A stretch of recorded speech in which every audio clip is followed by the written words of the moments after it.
This is the reason why I don't record first thing in the morning. You know how most girls wake up, look all cute? I, on the other hand, wake up looking like Harry Potter. Look at my forehead. That is an imprint. That's how much water I'm retaining. So God forbid what I weigh this morning. Look at that. Good morning guys, and welcome back to the channel. I've woken up in not the best mood today. My body's just so tired. I woke up really puffy, as you saw by my Harry Potter scar on my forehead. My body's just not feeling it. Like over the past 2 weeks, I would say I'm not much of a morning person. Since coming back from Spain, I've just woken up every single day like, ugh. I have just not been a happy girly in the mornings, which is why I've also been hesitant to pick up the camera and actually record, because I don't like being a Debbie Downer on camera, that is for sure, but at the same time I can't be unauthentic. I just can't. I can't fake pretend. So I woke up with a little bit of a hissy fit this morning. My scale weight is actually up. I did hit a new low of 61.4 I think, and since then it's just gone up, up, up, up, up. It annoys me because at the moment I'm digging.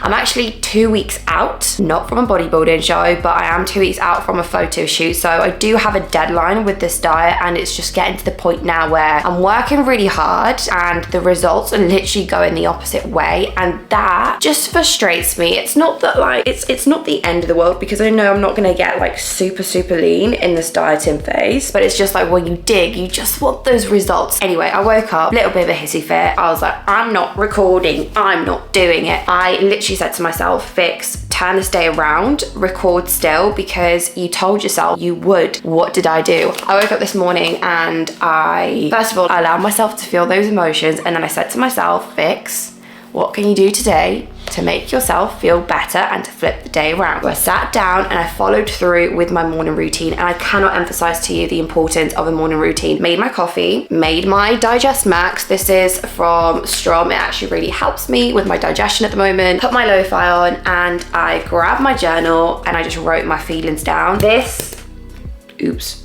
is going to be the most underrated tool that you have in your life. It's literally as simple as a piece of paper and a pen. This has actually saved me this entire year, to be honest with you. It actually saved me in 2020 when I first started journaling. I always thought journaling was for hippies. I really did. I used to think I will never be a journal girly ever, because I don't like sitting down. I don't like spending time doing these things. But I actually realized that writing your thoughts onto a piece of paper is almost it just almost allows you to get this heaviness off your chest. I know that sounds probably really cringy. I basically write things down that are going through my head, and then what I will do is I'll reread it and I'll almost do a check-in for someone. I'm like, how would I coach someone through this kerfuffle that they're in? I really flipped my day around. And backtracking to what I just said, what's really important is that I record this because I'm not perfect, you're not perfect, no one here is perfect, and I'm not going to be sat here recording YouTubes to proclaim and profess how you should live your life. Actually, do you know what? I'm just going to record it whether I feel good, whether I don't. Maybe you can relate. And I've got an exciting day ahead. I really do. I am training today. I'm training glutes and hams today. I'm going to take you guys along for a session with me. I am then calling one of my girls, Lizzie, who's actually competing this weekend. She's already taken 2 W's, one in first time in bikini, one in masters bikini and PCA. She is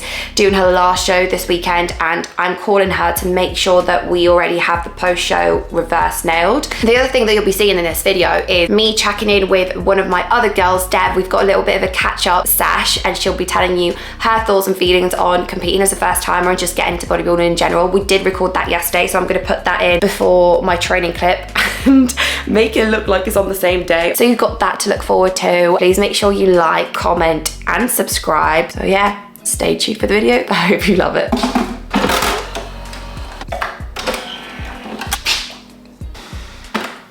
One thing I've been trying to get really good at in this dieting phase is not upping my caffeine intake as I start to get more tired. I was so bad with this in 2022. I literally had no perception of caffeine or how much I was taking. It was actually quite bad. I used to wake up, have a coffee with my Hiiiiiii before my cardio, come back, have another coffee. Before I'd leave, I'd have another coffee. I'd also have multiple coffees when I was on placement. I've been really mindful of how many caffeine beverages I have per day. At the moment, I have 2 coffees coffees, one in the morning, one pre-workout. And as you saw, I've literally just made myself a coffee now, and it's currently 7:12. This one is actually decaf. So it's almost tricking my brain to thinking I am having a caffeine beverage, but it's actually not going to impact me or my sleep. I've been obsessed with this Nespresso coffee. It's actually the sweet vanilla decaf.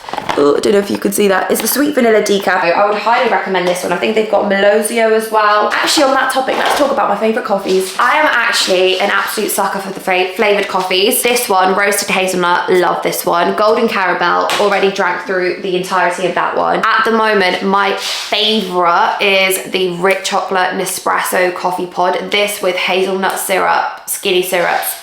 Stunning. And recently I've actually bought the white chocolate and strawberry. This has been sold out over and over again when I've been on the website, but I was very lucky to actually nab it, and I can't make my mind up on whether I actually like it or not. You know, sometimes some things sound so good and then you try it and it's just so anticlimactic. I feel like this was a little bit like that, but maybe it's just a flavor I need to get used to. I'm actually going a little bit off of Nespresso. I feel like I want like richer coffees now. I want like bean coffee. So I feel like the next investment I'm going to make once we move houses, I'll talk about that in a short while. Oh, I can't believe I've not said it in the vlog yet, but I'll talk about that in a short while. I feel like the next investment I'm gonna make in terms of like supplies for the kitchen is going to be one of those like coffee machines. I don't know, that's like bean coffee machines, because maybe it's a sign of me getting older. I feel like the older you get, the more invested you get into coffee. I do like Nespresso, I just feel like they're starting to get watered down. Don't know if it's my Nespresso machine being like 4 years old. The moral of that story, and the reason why I actually have a decaf coffee and I cap off my caffeine intake, is because caffeine is a drug and it takes time for it to be eliminated from your body. So when we look at drug elimination, we typically talk about half-life in scientific terms, and half-life is the amount of time it takes for the substance in your body to be reduced by half. So say for example, I have my last coffee at, I probably have it around 12, and I have around 200 milligrams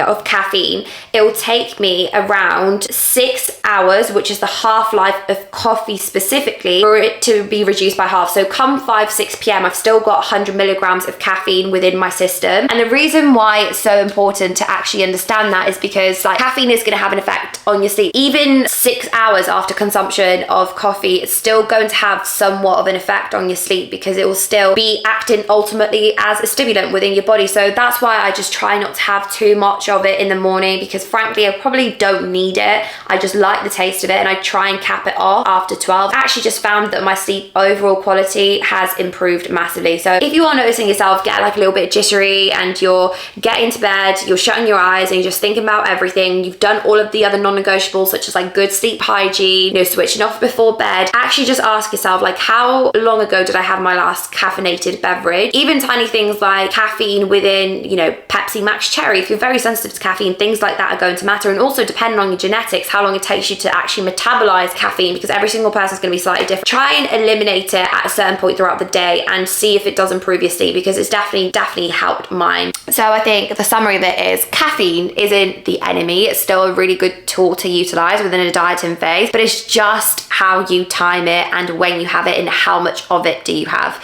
Tell me you have a spaniel without telling me you have a spaniel. Maggie, what's on your face? Every single time we go out for a walk, she literally gets covered in these little things because she just dives into the bushes, and then it's all around the house, isn't it, Mangs? At least she's happy. The thing with George and I is we've just accepted that our house is constantly going to be an absolute shithole because of the dog. They have so much freedom and we just let them do their thing when they're outside. Diesel gets to sit outside as and when he pleases, and that unfortunately leads to the floor and the walls not being the colour that they should be. But to be honest with you, it's something I'm just willing to adapt to, and I think George would agree. I sometimes think like when people like don't let dogs sit on the sofa, it's actually really sad. And then I saw this reel once and I remember it said something along the lines of like, you're complaining about the dirt on the wall right now, but one day that dirt won't be there. And then I cried. Anyway, that's changed subject. What about how you make your oats? What do you do with the whey paste and the what do you do? Well, we need to do a full actual oats demonstration because I've had so many messages as to how we make our oats. So people retards.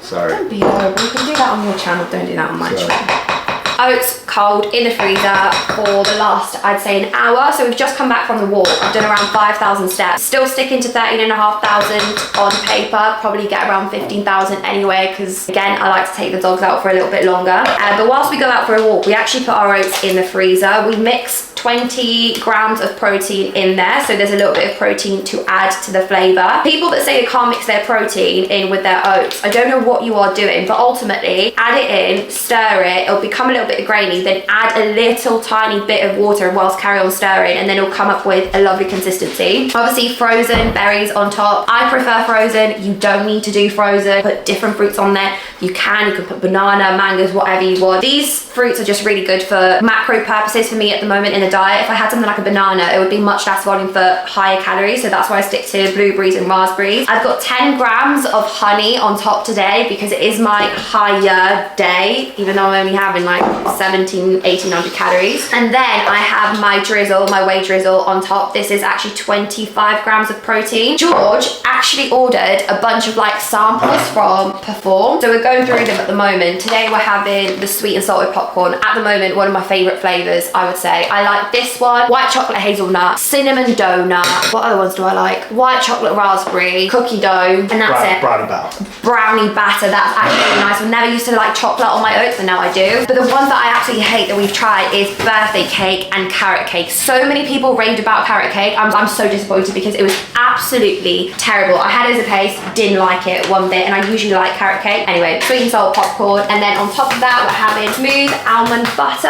and then I do sprinkle some of this sugary, which looks and feels like sugar but is actually 0 calories. So yeah, I'm about to scoff that up, have a lovely meal. We're currently watching Slum Landlords. Was it Terrible Tenants? Something along the lines of that, yeah. Terrible Tenants. Anyway, it's a series. It's like a UK series. If you're from abroad, you've probably not heard of it, but where landlords complain about their tenants and they do these like evictions and they go into the houses that they rent out and they're an absolute like mess and shithole. And I'm actually just about to sell this house and reinvest into a property, like a little flat property to rent out. And now I'm absolutely petrified that I will have, in fact, terrible tenants. So pray for me, because hopefully I have really nice tenants and they'll buy me flowers every month as an appreciation for being a great landlord. So I'm gonna do a little bit of a get ready with me for the gym, for all my gym girlies. When I say get ready with me, I literally mean do absolutely nothing because my routine is not very extravagant. I actually want to venture out into something like a little bit different. I want to do like a face routine, a hair routine. I'm going through this phase at the moment in my life where I'm doing nothing, and I feel like anyone that's been on prep or has dieted for a really long period of time, you know, you just get to this point where you just can't be asked. Don't really wear makeup at the moment. I might put like a little bit of foundation here and there, but that is pretty much it. And I'm also going through a stage where I don't want to be washing my hair every single day. Now, I have always had this issue, and I don't know if anyone else has this. Please let me know in the comments if you have, where I literally need to wash my hair every single day because it gets so greasy so quickly. I've got very fine hair and it's very straight and it just lies flat on my scalp, so that is probably why. And also, I appreciate that I train quite a lot, so that's probably going to answer some of the questions. One thing that I've actually done is I found this shampoo. I did a little bit of research queen. I did a little bit of research on literally Amazon for like 5 minutes because I hate online shopping, and it came out with this shampoo. It's called Faith in Nature, and it's the revitalizing shampoo for oily hair and scalp. I actually do have to admit it's working pretty well. Instead of having to wash my hair every single day, I literally wash it like once every 3 days. I feel like everyone's like, oh, you gotta wash your hair twice a day, you gotta train your hair, you gotta do this, you gotta do... I've tried all of it. I've tried washing my hair like every couple of days. Doesn't work. I did it in lockdown. I remember just sitting there with greasy hair in lockdown hoping that I won't have to wash it, but tried that, didn't work. I washed my hair like twice, 3 times. I only put like conditioner on my roots. I've researched into conditioners. There's literally nothing that helps except for this. I'm gonna stick to this for now and see how I get on with it over the next couple of months and just give you some reviews. Anyway, when my hair is this greasy, you will see me in a slick bun like this. I literally just pull it back and I use this little like slick brush to just move my little baby hairs because because I've got so many of them. And then what I would literally get is just a hairspray, and voila, like this is just how we're looking. It looks a little bit like an egghead. That is pretty much it. And then recently, funny enough, I've had questions on my Instagram of what is my skincare routine. I wash my face. That is literally it. I just wash my face. I don't do anything else to my skin, except for on the rare occasion when I feel a little bit fancy, I'll pop a little bit of cocoa butter on it. And as we are recording a YouTube video and I want to appear more like a YouTube girly, we are actually going to put a little bit of cocoa butter on my face. I have hit like the sunbeds over the past 2 weeks. I mean, when I say I've been on a sunbed once. Been on a sunbed once, but obviously I had a little bit of a tan in, what's it called? In Spain, España, Alicante. So my skin did get a little bit drier, but apart from that, I don't really faff with it. And sometimes I'm thinking like, should I actually incorporate a little bit of like a skincare routine? But then I'm like, if it's not broken, don't fix it. Though I am aging. I did turn 26 at the start of this month. I did. I don't want to talk about it. I hate to admit it. I am closer to 30 than I am to 20, but I guess if it starts becoming an issue, it will. I do have a spot. I do have one spot there. You can see it. It's literally Mount Everest on my forehead at the moment, but that is because I'm due on my cycle, so I'm just going to put it down to that. Anyway, makeup wise, let's talk about makeup in the gym. If you want to wear it, wear it. If you don't want to wear it, don't wear it. So many people are like, the gym isn't a fashion show. It doesn't matter whether it's a fashion show or not. At the end of the day, you do what makes you feel more confident. The gym is your time. It's there to make you feel better about yourself. It's there for you to work on yourself. And however your confidence is going to rise is how you should carry yourself. So if it is wearing makeup, etc., it is wearing makeup. This is literally my makeup routine. I use this brush, which I got from Primark, and I use this foundation, which is a True Match foundation from L'Oreal. I apply literally a pump all over my skin, and that is it. I will not put any more. It's literally just to get rid of any redness, because sometimes I look like a tomato. I will sometimes use the pressed powder from Collection, and that is pretty much it. But to be honest with you, guys and girlies, I need to start learning how to do my makeup again, because I'm going to be doing it for my shoot. And I've not done proper makeup since I was probably like 20 and going for nights out. So it's been 6 years since that time. And I don't know if I'm gonna regret not getting like a makeup artist for it, but I don't wanna waste more money. I might change my mind, but if anyone has any good YouTube tutorials on how to do photo shoot makeup, can you drop me a DM please? Because I may need help. That is pretty much my get ready routine. Again, moral of the story, if you wanna wear makeup to the gym, you wear makeup to the gym. I've seen so many controversial things of like, you should be focusing on training. You should be getting your head in the game. Shut up. You wanna wear it? Wear it. If it makes you feel better, again, wear it. Hello.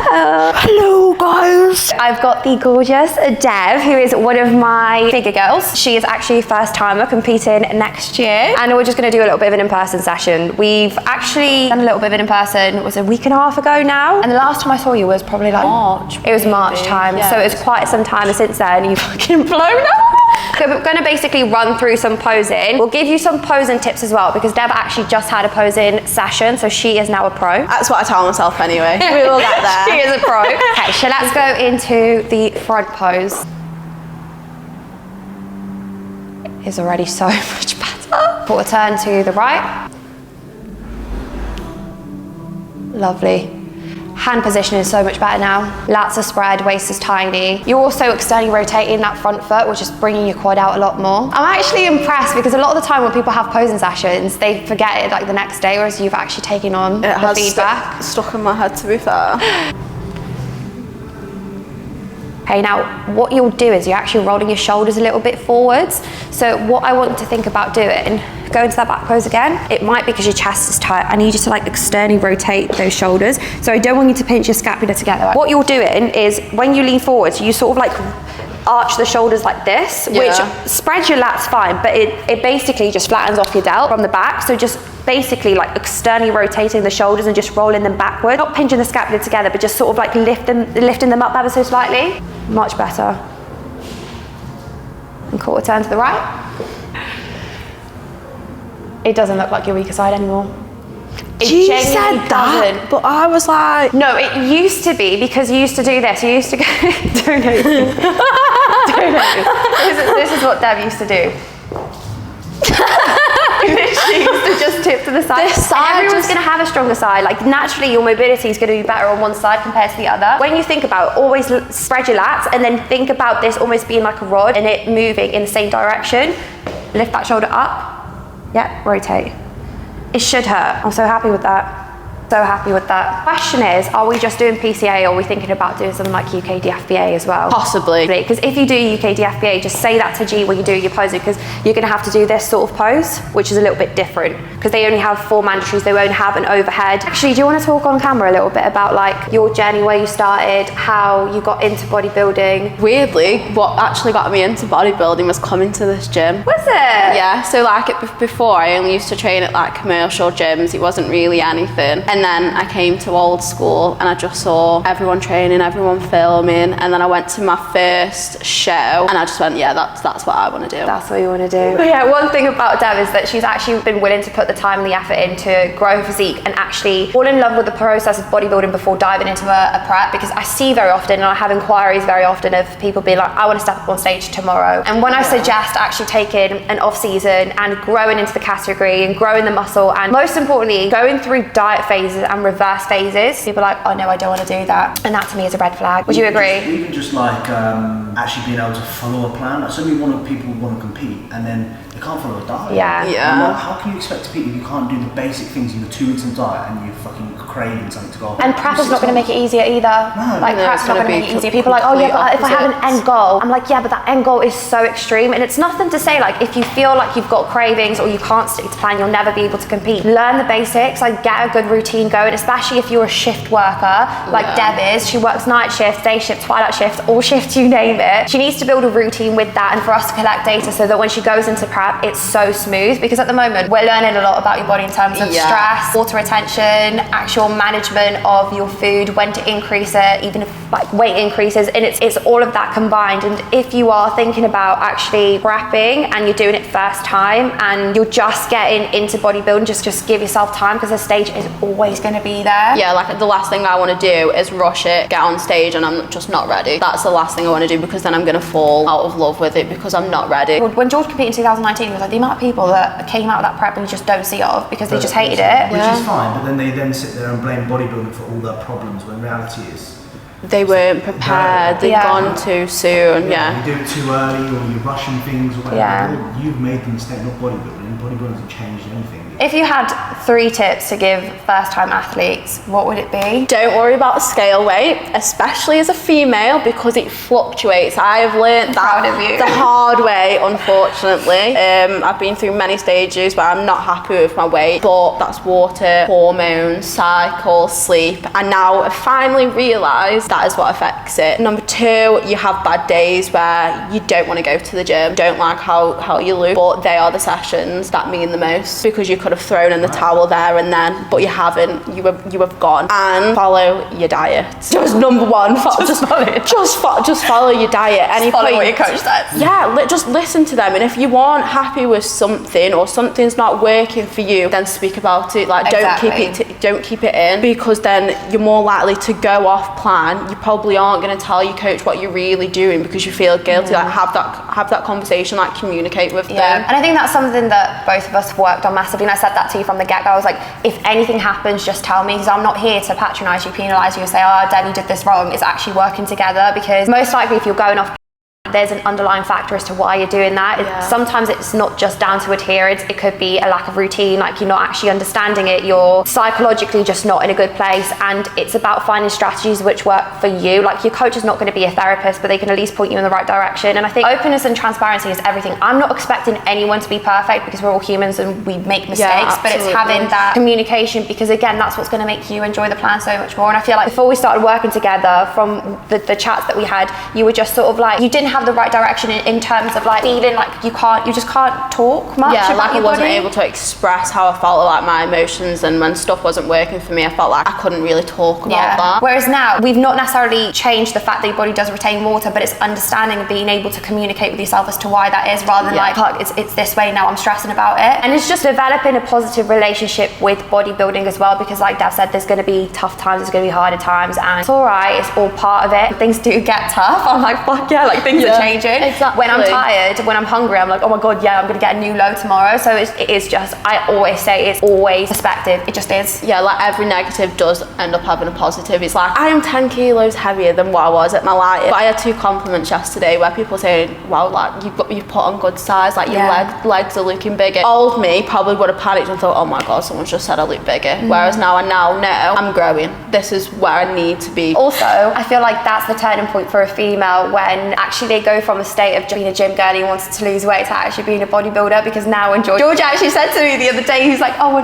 when I hug you, it feels like hugging a little man. I remember you messaged me and I was like, do you know what? Actually, that is a really big compliment, because I'm just like, it just means I'm jacked. But the old me, God forbid he'd say that, I think I'd cry and I wouldn't speak to him for like a week. Yeah, that's what I mean. My goal was, when I first started in like 2018, to be like smaller, whereas now I'm like, no, I want to be big. Like, I want to eat. Exactly, and that's where we are. Yeah, we are. We've got a couple of months left of a growing phase. Yeah. And I am excited to see where it goes, 100%. So yeah, so that is our little catch up. I feel like we should start a podcast together. Yeah, I was literally listening to you. I was like, we could start like a gym girl podcast together. Oh, yeah. If you want to give Dev a little follow on Instagram, I'll put her at somewhere here if I can edit this properly. It might be in the middle, it might be at the top, it might be at the bottom. It'll be somewhere in this video. That's pretty much it. I never know how to finish these clips. Thanks, guys. Bye. Hello, guys, and welcome back to another voiceover of my training footage. I really like these, to be honest with you, because I find that sometimes sitting and watching people train can get a little bit boring. So you can watch me train whilst I yabber about the things that I've got to say right now. So instead of talking you through my session this time around, I'm actually going to talk a little bit about my training over the past couple of weeks as I approach the near end of my diet. I think it's safe to say I definitely am feeling the diet in terms of energy is a little bit lower. I don't have as much drive in the gym. Lifts are definitely harder to progress. If anything, I'm fighting to maintain them, and I definitely just don't have the same oomph that I usually would in a growing state. As you can see from the way that I'm training in these next couple of clips, my intensity throughout just does not drop. When you're on low calories, when you are digging, your body is naturally going to find every excuse to make you underperform and make you move less. Like, that's what literally happens physiologically, because when you're in a deficit, your body doesn't like being in it, especially when you're a female and your body's trying to protect your hormones and your reproductive system.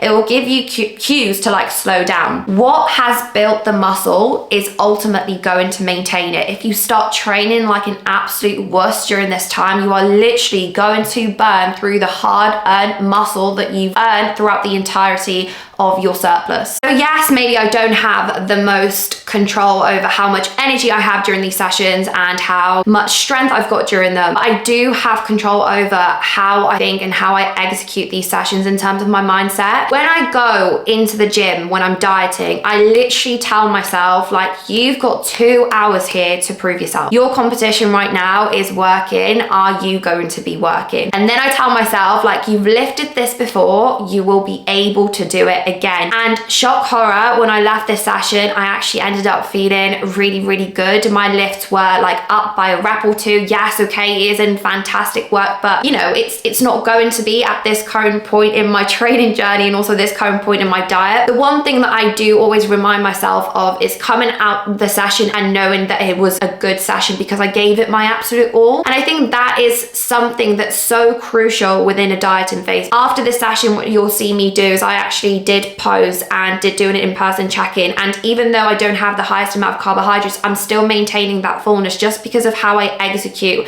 myself within the gym. Training, like I said, it hasn't been the best over the a week or 2, but regardless, I'm making it count and I'm still giving it my absolute all. The way that I train in my off season, I train within my dieting phase. When you go into those sessions, all that counts is the amount of effort that you put in. No one cares how tired you are. No one cares how many calories you're on. No one cares how much cardio you have to do. At the end of the day, if you're a bodybuilder, the only thing that the judges are going to care about is the physique that you present on stage, and the physique that you present on stage is going to be a direct reflection of what you put into your daily actions and your daily habits habits. But yeah, I will summarize the session really in my post-workout shots, so I will leave it pretty much there. That's the session done. It was actually a better session compared to all of my other ones for the past week. It was decent, wasn't able to get a pump, but was still gonna pose around a little bit. Not gonna lie, I'm not the happiest with my physique at the moment, just because I know I'm retaining so much water, as you probably saw by the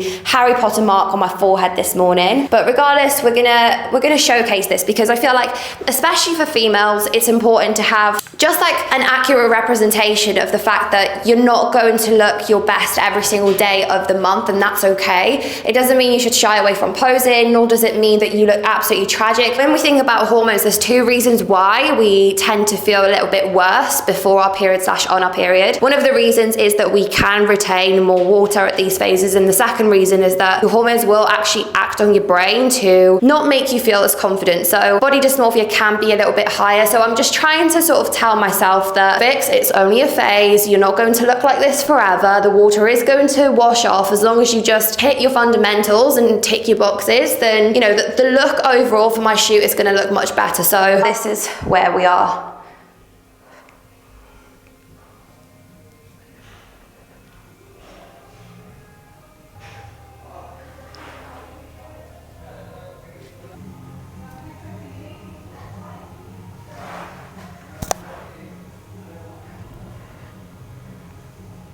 I need to learn how to smile in these. So my waist is definitely tight, so I'm still holding quite a lot of body fat through my legs, but the goal of this mini cut, this dieting phase, is not to get shredded, it's just to create a good runway for me to work up. In my off season, realistically, I probably need to drop around 1.5 kilos more, but if we don't get there, that's fine. I've dieted for long enough, and at the end of the day, what I need is more muscle to be competitive next year. I don't think we're gonna push up as much as we did last push-up phase. Not necessarily, no. I don't think you'll need to, but I feel like I won't need to. But yeah, we'll discuss that when it comes to it. Right now, I reckon I've got around like 1.5 kilos, 2 kilos more to pull off, which I think will happen because as soon as I start my cycle, day 5, I randomly just have like 1 kilo drop overnight. So I'm praying, I'm hoping that is gonna happen because I've gained around like 0.6 of a kilo since my lowest. So hopefully I'm sat around like low 61s. But yeah, in the grand scheme of things with where I'm at, I'm not unhappy, but am I ecstatic? No. But at the same time, my legs are inflamed. I have trained legs 3 times in the space of like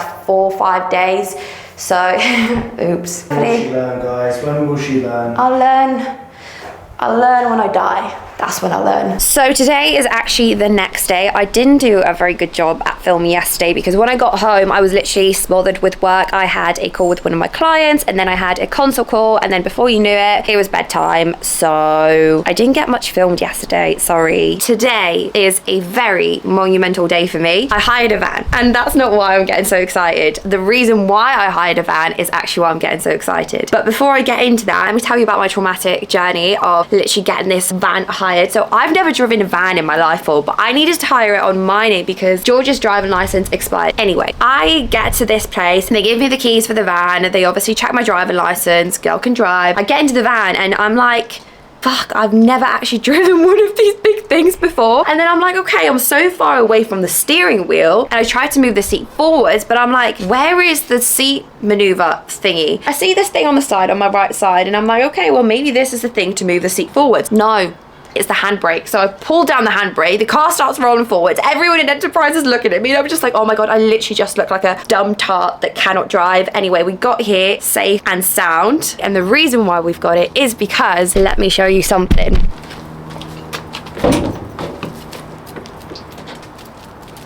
As you can see, the van is full of shit, full of shit.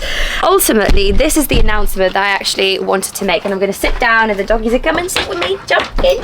The announcement that I wanted to make is that George and I are actually relocating our entire life and we are moving to Spain. The actual date is not yet known, but I am currently in the process of putting my house up for sale and getting rid of all the bits and bobs, which the dogs are are very confused about, in order to either give them to charity, maybe sell them, so that we can prepare, sell the house and move to a different country, which is actually just petrifying. I'm scared, I'm nervous, but I'm also very, very excited. To those of you who don't know, I'm not originally from the UK. I moved to the UK when I was 6. My parents were 25 and 26. They moved to this country to create a better life for me, which they absolutely did. And I'm trying not to get emotional when I record this, but it's all happy tears, it's grateful tears. They moved to this country with probably around £400 to their name, 1 suitcase, a 6-year-old child, and just a hope and a dream for a better life for the whole family. They worked so relentlessly. My mum, when she moved here, she was actually a teacher. She had a lot of years of experience, but when they moved, they basically said to her she couldn't work as a teacher. She needed to do a year's of voluntary experience to prove that she can work in the UK. She needed to sit an English exam. Bear in mind, none of us spoke English, so therefore she worked as a teaching assistant for free. She had a night job as a cleaner in a hotel to make money for the family. My dad was a professional boxer at the time, but he only got paid for like fights, so he was training and then he was working as a waiter. I'm pretty sure he worked as security as well, so they were trying to juggle like 3 jobs. Initially we moved into like a room we rented from a family, so the family lived in the house. We had like a room together. Within like the space of a year we moved 6 times, and I remember going to school and I didn't know any English, I had no friends, and we worked so hard as a family to make ends meet and ultimately build a life here in the UK. My parents since then have both got really good jobs. My mum was a teacher in Dubai, my dad's got his own business. They worked their way up, not because it was easy, but because they worked really, really hard to do this. And when I record this video and, you know, I do these things such as like moving out of the UK, I in a way feel like a